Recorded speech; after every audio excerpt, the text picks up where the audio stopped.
bienvenue sur le stream, j'espère que vous allez bien.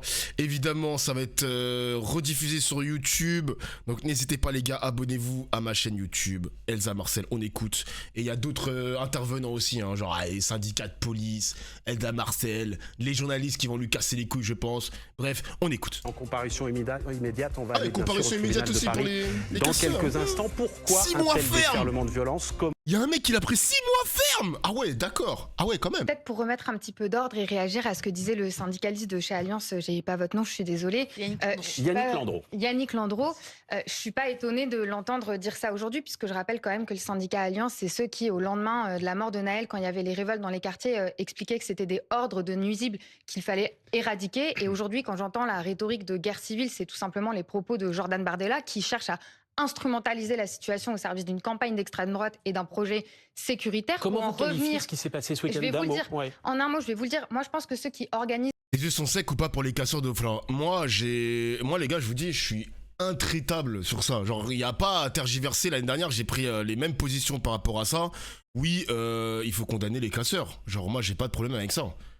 Pas de problème avec ça. Je ne dis pas que c'est la faute de l'immigration comme l'extrême droite. Je ne dis pas que c'est la faute des quartiers, des cités ou l'éducation des parents qui a failli ou je ne sais pas quoi. Moi, je ne tombe pas dans ce piège-là. Voilà. Pas dans ça. Depuis 10 ans, la répression... Parce que la preuve, à la Courneuve qui est à côté de chez moi, donc Ali Diouara qui est maire LFI, il a organisé aussi une fan zone pour accueillir les jeunes de quartier à regarder le match. Il y avait de tous âges, ça s'est très bien passé derrière. Il n'y avait pas de casse à la Courneuve, il n'y avait pas de casse à Saint-Denis. Merliche, tout s'est bien passé. LFI, c'est passé.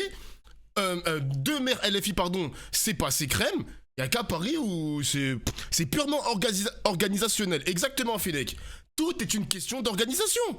Voilà. de la joie et de la fête populaire, c'est l'État lui-même. Parce que ça date pas d'aujourd'hui, la manière dont ont été traités les jeunes qui sont descendus dans la rue après la victoire du PSG. Je peux me permettre? Je finis juste mon propos, vous allez prie. comprendre, et après je dirai un mot sur les comparutions immédiates, parce qu'il faut remettre un petit peu d'ordre et de qualification précise, parce que c'est pas des qualifications pénales, là, ce que je vois dans vos petits points, c'est pas des détentions d'explosifs, ça n'existe pas.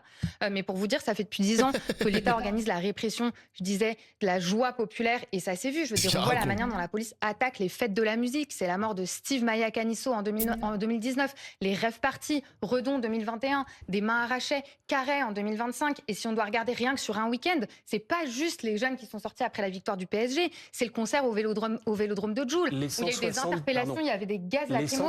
Et c'est les jeunes. Policiers et gendarmes blessés, c'est pas l'État qui les a blessés. Non, bien sûr, j'y arrive, vous verrez. Et un dernier mot quand même, pour moi, ça fait système avec les jeunes qui se baignaient dans le canal Saint-Martin, on a vu se faire interpeller alors qu'ils étaient en maillot de bain, alors qu'ils cherchaient juste un endroit où se rafraîchir après la canicule. Donc la dynamique générale, vous posez la question dans votre introduction de qui est responsable, c'est l'État qui est responsable. Et si on doit regarder dans le détail des comparutions immédiates et de quoi sont accusés les gens, tiré au mortier oui, mais déjà, il faut sortir de ce langage policier. C'est pas des tirs au mortier d'artifice, c'est des la personne que j'ai défendue, c'est un jeune de 14 ans qui avait un feu d'artifice, qui a tiré en l'air, qui a été interpellé, qui a passé une nuit en garde à vue, qui a été déféré, qui a le nez. Oui, parce que vous l'appelez comme ça, mais c'est même pas qualifié comme ça pénalement. C'est les journaux et les policiers qui appellent ça comme ça pour donner l'impression que c'est une arme de guerre et pour justifier la rhétorique de Laurent Nunez qui nous expliquait qu'il y a des exactions qui allaient être commises. Je vous propose et pour revenir sur les comparutions. À la fin, les amis, c'est la police qui gagne derrière ça, hein, parce que ça va être de plus en plus répréhensible. Il y aura de plus en plus de peines lourdes qui vont être distribuées ici et là. Et les amendes, c'est pareil aussi. Hein. Tout est en place pour que l'État policier soit encore plus puissant par rapport, sur ces citoyens français, quoi. Non, je vous coupe un peu parce que sinon il n'y a que vous qui allez parler ce soir. Mais non pas que je n'aime pas parler, mais je voudrais simplement qu'on voit de quoi on Merci parle. Nelson pour le sub. Merci Nelson. Je voudrais simplement qu'on voit à quoi ça ressemble. C'est une vidéo qui a été tournée ce week-end à Paris et on en parlera juste après. Éric Zemmour, invité sur BFM TV. Zemmour qui nous rejoint. C'est parti. Bonsoir. Calvitie naissante, Zemmour. toujours aussi vieux. On va parler dans un instant de ce qui s'est passé ce week-end. D'abord un mot sur vous, puisqu'on a pu voir ce week-end une vidéo de vous traversant Paris. Je crois que c'était juste après le match du Paris Saint-Germain. J'allais dire escorté, chahuté, en tout cas par des gens qui vous suivent dans la rue. Chahuté, menacé, qu'est-ce qu'ils vous ont dit?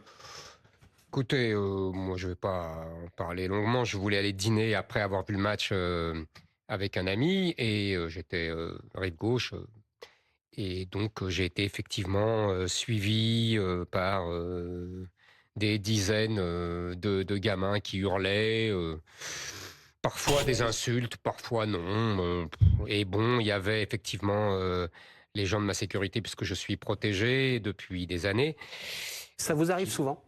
Ça m'arrive souvent. Il y a rarement autant de monde.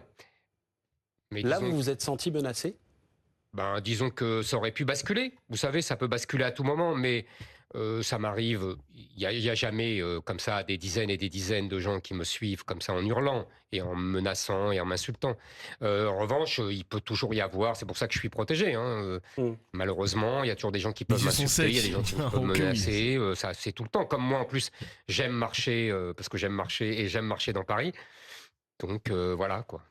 890 personnes interpellées dans toute la France ce week-end, 219 blessés, dont 8 grièvement. 890 personnes interpellées, c'est 45% de plus que l'an dernier pour la première victoire du Paris Saint-Germain. Ce sont les chiffres donnés aujourd'hui par Laurent Nunez. Comment vous qualifiez ce qui s'est passé ce week-end en France? Vous dites, il y a eu des centaines de milliers de personnes qui ont fait la fête et quelques milliers qui sont venus pour tout gâcher.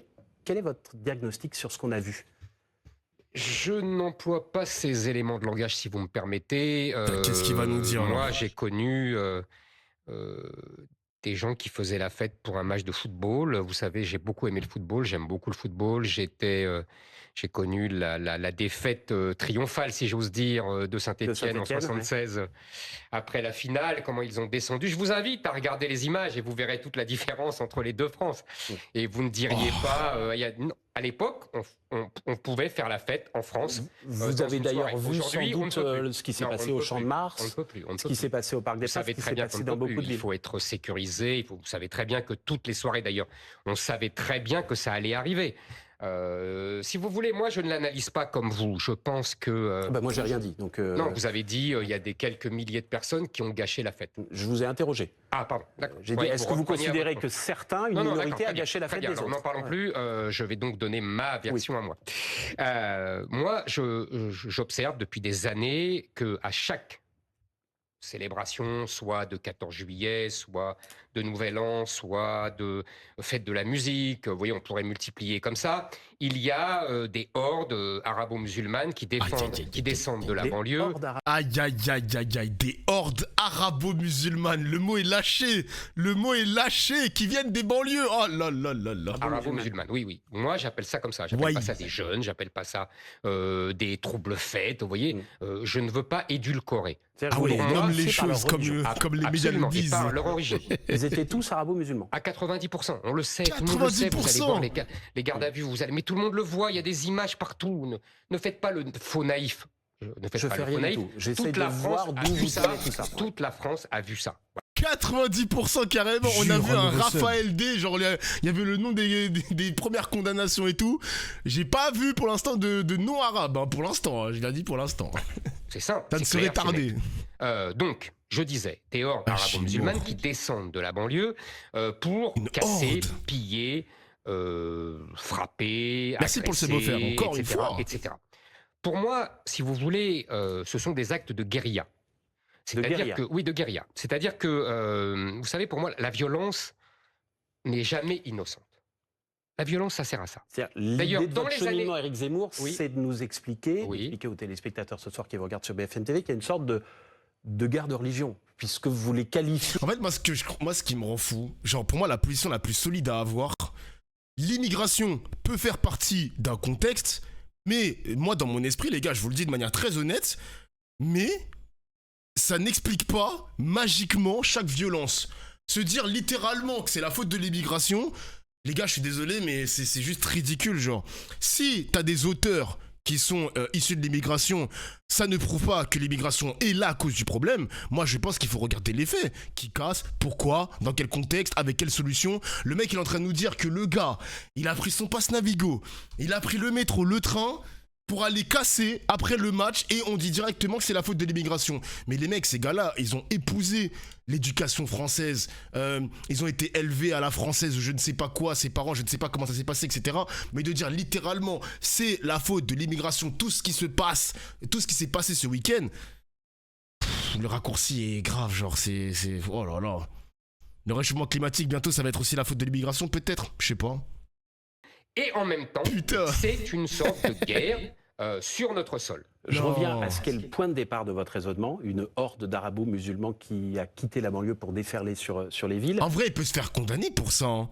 Le nombre de trucs où il a été condamné pour racisme, monsieur Zemmour, le mec, il a quand même parlé de horde arabo-musulmane. Il y a moyen qu'il se fasse épingler par la justice pour ça. Hein. Une condamnation de vous la plus. tenez Hein. d'où ? C'est leur visage qui vous fait dire ça. Ah. Ils sont arabo-musulmans, vous avez des chiffres, il y a quelque chose. Ne faites pas semblant. Vous savez, il y a une expression en français que j'aime beaucoup, c'est faire l'âne C'est le pour fond de avoir votre du son. raisonnement, donc c'est important. Non, mais avec Zemmour. vous faites l'âne Ouais. pour avoir du son. Eh bien alors donnez-moi un peu de son. Donc, on va vous donner du son. Il suffit de regarder les images. Vous avez été très bien pour regarder les images que vous m'avez montrées de c'est un l'OGC Nice. Mm. Donc, regardez les images et vous verrez qui sont-ils. On voit effectivement des Africains et des Maghrébins. À 90%, mais toute la France l'a compris, on perd du temps là, je vous assure. C'est beaucoup plus intéressant que vous m'interrogez sur qu'est-ce qu'on doit faire. Bah, faites les comment je questions si vous l'analyse. voulez aussi. Mais non, Ouais, mais parce que là, franchement, c'est des questions. Donc pour vous, Excusez-moi, tout ce qui s'est passé ce week-end est lié à l'immigration de ces 10, 20, 30, 50 dernières années. 50 absolument. dernières années. Absolument. Donc la Je vous ai horde dit, d'arabo-musulmans, la ce sont violence- les descendants, les petits-enfants aussi. Absolument, absolument. La violence a commencé dès la fin des années 70. Ah Vous savez, ouais. j'ai écrit un livre qui est republié aujourd'hui. Je vous invite Mm. à le lire ou le relire, qui s'appelle Le suicide français. Je ne fais pas ça pour me faire de la publicité. Un Pour petit vous peu dire quand même. non, non, je vous assure. Ouais. Pour vous dire simplement que je l'explique et je le raconte. J'ai plongé à l'époque dans les archives des journaux de la fin des années 70. Ça commence par des vols d'autoradio, puis des vols d'appartements, puis des viols, puis du trafic de drogue. Tout ça est lié. Mmh. Tout ça, il y a, si vous voulez, c'est ce que j'ai appelé du djihad du quotidien. Vous comprenez? C'est une violence, il y a un continuum de violence, pour reprendre une expression que Mais les je rappelle féministes aussi, affectionnent. pour la bonne compréhension de notre entretien, que les statistiques ethniques, ça n'existe pas en France. Non, et vous que avez donc ce que raison. vous nous dites aujourd'hui, c'est sur ce que vous avez vu, c'est-à-dire sur la couleur Bah, des Il y a visages que aussi, vous avez vous savez, vus des ce statistiques week-end. quand même. En fait, faut être sérieux 2 secondes, les gars. Putain, c'est dur d'écouter du Zemmour. Hein. Franchement, les gars, faut tanker un petit peu. Après, il y aura des informations, il y aura un peu de légèreté. Mais faut être sérieux 2 secondes. Si parmi les casseurs, il y a des personnes étrangères ou issues de l'immigration, moi, je vais pas faire semblant de dire que ça n'existe pas. Mais passer de il y en a parmi les auteurs à c'est l'immigration qui explique tout, les gars, désolé, mais c'est un raccourci. Et moi, je tomberai pas là-dedans, t'as capté? Moi, je tomberai pas là-dedans. Oh, par contre, j'ai fait un arrêt sur image. What the fuck, bro? On va le laisser comme ça. Après une victoire dans un match de foot, t'as toujours une foule immense, mon gars. C'est la nuit, il y a des lieux symboliques, il y a des commerces, des groupes qui viennent chercher l'affrontement avec des policiers. Parfois, t'as des gens masqués qui profitent du chaos, etc. La vraie question, les gars, on s'en bat les couilles. Moi, je l'ai dit en préambule du stream. La vraie question, c'est pas l'origine du mec qui casse une vitrine. La vraie question, c'est comment tu empêches ce genre de violence. Qu'est-ce qui se passe dans notre société? Qu'est-ce qui se passe chez les hommes pour qu'on n'arrive pas à canaliser nos émotions? On n'arrive pas à canaliser notre émotion. Et encore une fois, ce n'est pas propre à la France. Ce n'est pas propre à la France, les mecs. C'est partout en Europe. C'est amplifié grâce à Snapchat, les vidéos amateurs, etc. Les médias qui ont des caméras. Maintenant, ils ont des perches à selfie pour montrer tout ce qui se passe entre la police et les jeunes. Les gars, tout est ultra médiatisé maintenant. Le problème, il est mondial. Je suis désolé, le problème est mondial, genre.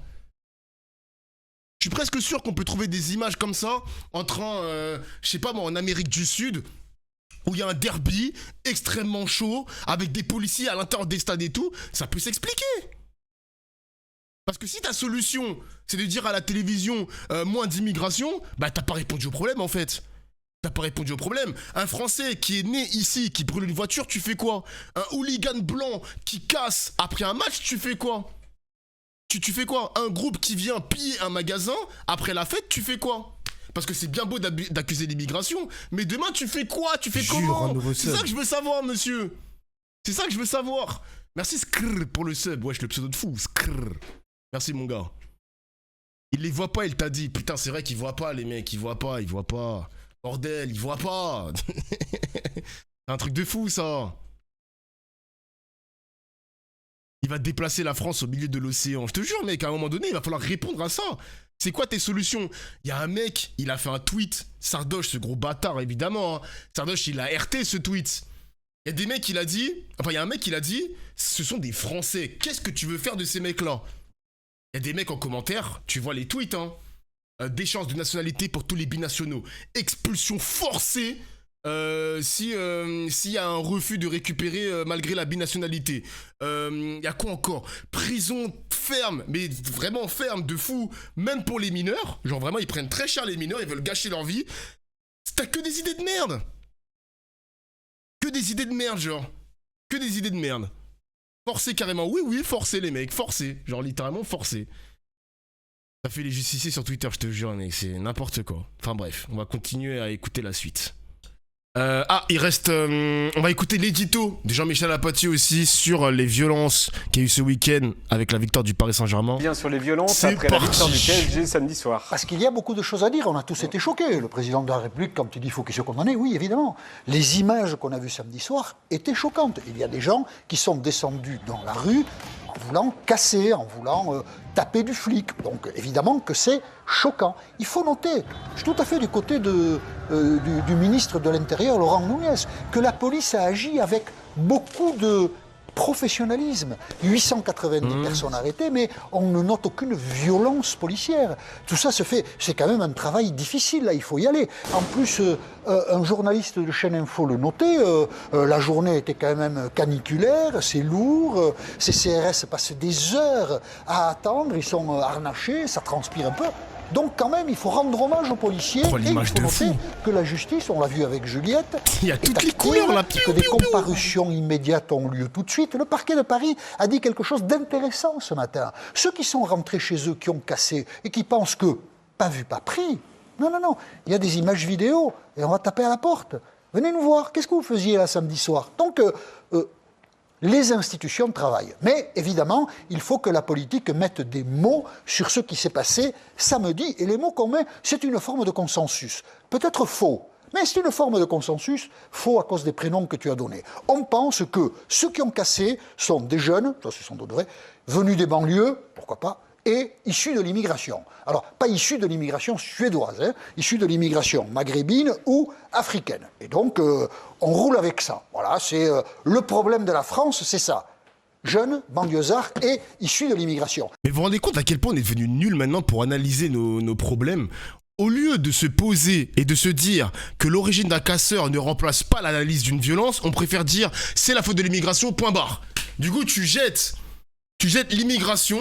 C'est la cause de tous nos maux en France. À chaque fois qu'il va se passer un truc, c'est la faute de l'immigration, c'est tout. On peut même pas analyser ce phénomène, être posé, parler avec des sociologues, expliquer ça naturellement, calmement, posément. Dans les politiques, tout ça pour dire aux gens c'est leur faute. On met une cible sur le dos des Arabes, tout simplement, de l'Afrique noire, de l'Afrique maghrébine, et c'est tout, genre. Ça rend juste bête, exactement, bam. Ça rend juste bête, pardon. Est-ce que t'es surpris, Dofla? Bah moi en fait ce qui est surprenant, j'avoue ce qui est surprenant, c'est que année après année, on fait toujours l'erreur de ne jamais inviter des sociologues. Alors peut-être que c'est dans d'autres émissions un peu plus spécifiques, mais par exemple expliquer ça sur Quotidien, sur CNews, sur BFM TV, donc là je parle des chaînes des grandes chaînes d'information en continu, même TF1, France 2, t'as jamais de personnalité spécialisée pour raconter ces phénomènes, non. On t'invite toujours un politique d'extrême droite pour expliquer ça. C'est toujours... Chaque année, la recette, c'est toujours la même chose. Il n'y a pas de buzz pour les sociologues d'Ofla.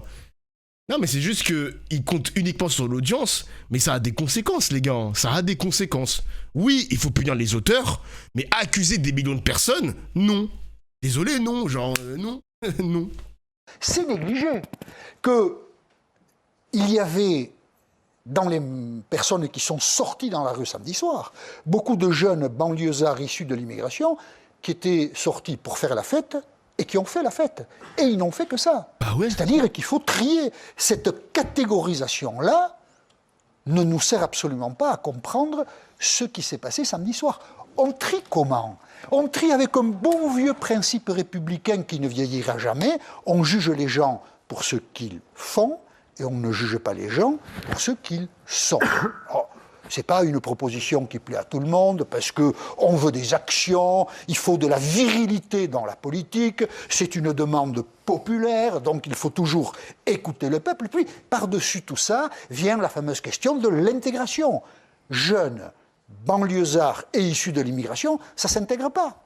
Et donc ça casse. Et qu'est-ce que ça veut dire? Ça casse, ça veut dire on n'aime pas la France. Et pourtant, on est français. Et donc, qu'est-ce qu'il faut faire? Et on tourne autour de tout cela avec beaucoup de douleur parce qu'en fait, on ne sait pas quoi faire. Il faut expulser les gens. Il faut expulser ceux qui cassent uniquement. Il faut les expulser. Ils sont français, nés en France, parfois de parents eux-mêmes nés en France. Donc, ce sont des trajectoires individuelles. Les gens qui cassent, il faut les condamner. Est-ce qu'il faut aller plus loin? Est-ce qu'il faut poser d'autres actes? La remigration. Il y a beaucoup de fantasmes qui circulent. Est-ce qu'on peut se débarrasser de cette population qui n'est pas française? Et elle n'est pas française parce que décidément, elle ne s'intègre pas. Et les violences qu'on a vues samedi soir sont le symbole de la non-intégration. Ce raisonnement-là est un raisonnement scandaleux. Ces gens qui sont banlieusards, c'est des mots qui sont dans le débat, ce pas les miens. Banlieusards et issus de l'immigration s'intègrent. Il y a beaucoup de policiers, de magistrats, il y a des enseignants, il y a des avocats, il y a des journalistes, il y a des acteurs. Enfin voilà, ils s'intègrent. Ils s'intègrent. Et puis, il y a des gens qui ont des trajectoires individuelles différentes. Ah ouais? Puisqu'on est en période de pré-campagne électorale, en appeler à la raison n'a aucun intérêt. Aucun. Donc, il y a des débats, que les débats se passent, que tout se dise. Et il y en a qui ne se gênent pas. Hein. J'ai entendu Éric Zemmour qui parle des ennemis de la nation. Bon, donc, très bien. Ouais, mais il veut des débats, mais désolé, hein, mais frérot, là où je comprends pas son analyse, c'est que l'extrême droite ne cherchera pas la cause. Ils vont jamais chercher la cause, donc le débat n'aura jamais lieu, parce que l'extrême droite va toujours chercher... Enfin, le coupable, il est déjà désigné, en fait. Le coupable, il est déjà désigné pour l'extrême droite. Donc ça sert à rien de vouloir débattre pour essayer de chercher la cause de tout ça. Je suis désolé, mon gars, mais là, tu te trompes, tu t'es trompé. Les ennemis, on les fusille. Bon, bref, on me dit quand même n'importe quoi. Mais il faut que tout soit dit, et à la fin, c'est les électeurs qui vont trancher. C'est les électeurs qui vont choisir, et c'est très bien comme ça. Mais samedi soir, il y a beaucoup de gens qui sont descendus pour faire la fête, peu importe d'où ils venaient, et qui n'ont fait que la fête. Et ceux qui ont cassé, que la justice les condamne. Et qu'elle les condamne sévèrement. Je ne vois pas ce qu'on peut dire et faire d'autre. Et surtout, il fait genre de se questionner, je ne sais pas quoi, c'est un projet, c'est une mission, mais ouais, je suis d'accord, hein, c'est une mission, je sais pas quoi, tout est pensé et structuré. En fait, moi, ce qui m'inquiète, et alors je dis ça pour vous, hein, je vais pas vous mentir, le chat... je suis noir, voilà, je suis de la Martinique, je suis français, je ne suis pas dans l'islam, je suis catholique et tout. Je ne subis pas toutes ces répressions par rapport au CV, travail, chercher un appartement, etc. Mais moi, ce que je suis, c'est dur à dire. Ce que je suis en train de vous dire, c'est qu'à force de répéter ces discours à la télévision où ça pointe du doigt la population arabo-musulmane sur tous les mots MAUX de la France, c'est quoi le climax en fait ? C'est quoi le climax? Ça va être quoi le climax de tout ça, genre? Par exemple, si l'extrême droite est au pouvoir en 2027, qu'est-ce qui va se passer pour la population arabo-musulmane? Qu'est-ce qui va se passer exactement? Comment ça va se passer concrètement? Si par exemple, t'es arabe, t'as envie de te faire recruter dans une entreprise, parce que les arabes de maintenant, qui ont 16 ans, 17 ans, 18 ans, quand ils auront 21 ans, 22 ans, où l'extrême droite sera bien présente en France, comment ça va se matérialiser? Des personnes qui vont pas trouver de travail, des personnes qui seront en marge de la société, qui auront du mal à se loger par exemple. Parce que évidemment, propriétaire, le mec il reçoit une demande, il s'appelle Abdelkader, il va dire frérot désolé mais non, moi je veux un prénom français. Comment ça va? Ce sera quoi le pic de ce bordel? Ce sera quoi le pic? Moi j'aimerais bien savoir ça. Parce qu'à force de pointer du doigt tout le temps la population arabo-musulmane, qu'est-ce qui va se passer à la fin? C'est déjà le cas d'Ofla. Oui, c'est déjà le cas. Évidemment, c'est déjà le cas. Mais j'ai l'impression que ça va devenir de plus en plus mainstream. C'est déjà plus ou moins mainstream. Mais ça va tomber vraiment dans quelque chose d'extrêmement quotidien. Tu vois ce que je veux dire?